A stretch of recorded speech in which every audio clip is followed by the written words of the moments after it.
Growing up, I had two wonderful Jewish parents. My formative childhood years were in New York. We were not a particularly religious family, but I had never heard of Jesus. I actually thought Jesus was something you said if you shut your finger in the car door. I had no idea he was an actual person. And when I was 12, we moved to California, and the first girl I met was a Christian girl, and she invited me to go to church with her.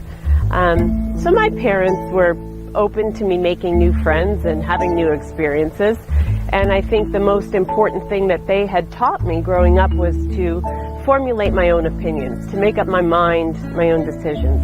And so I went to church that day, and after the service, I really can't remember what the message was about, but I remember my friend elbowing me and saying, "Do you believe in God?" And this was something I always knew. I always knew I believed in God, even though I wasn't taught about God. I also had a lot of chutzpah. I don't know how many of you are familiar with that word, but it means I had a lot of nerve. So when she asked me if I believed in God and I said yes, she said, "Well, then go up to the pastor and pray with him." Well, I had no idea what I was doing, but I did.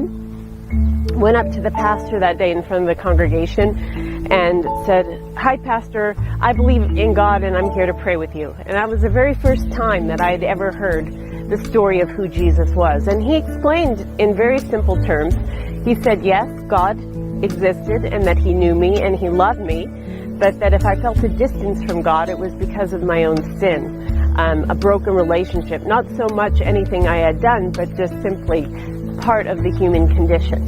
And he said that God actually sent his own son to come and to pay the price for that sin, but that he wasn't in the grave, that he actually rose again, and that he was alive, and I could invite him to come into my life and have a relationship with God. And I simply did that day.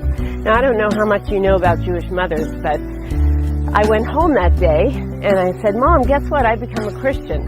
Well, that is not news that makes most mothers jump for joy if you're Jewish. And she called my father, and she called my grandparents, and basically they decided that I could continue to go to the church if I wanted to. They were not going to be part of this, but I had to learn as much about Judaism as Christianity. So I solved that problem by reading the Bible. And I started with Genesis, the first book, and I realized there were actually more books in the Old Testament than the New Testament. So I encouraged them by saying, "I'm actually learning more about Judaism than Christianity." Well, I really didn't know what I was talking about.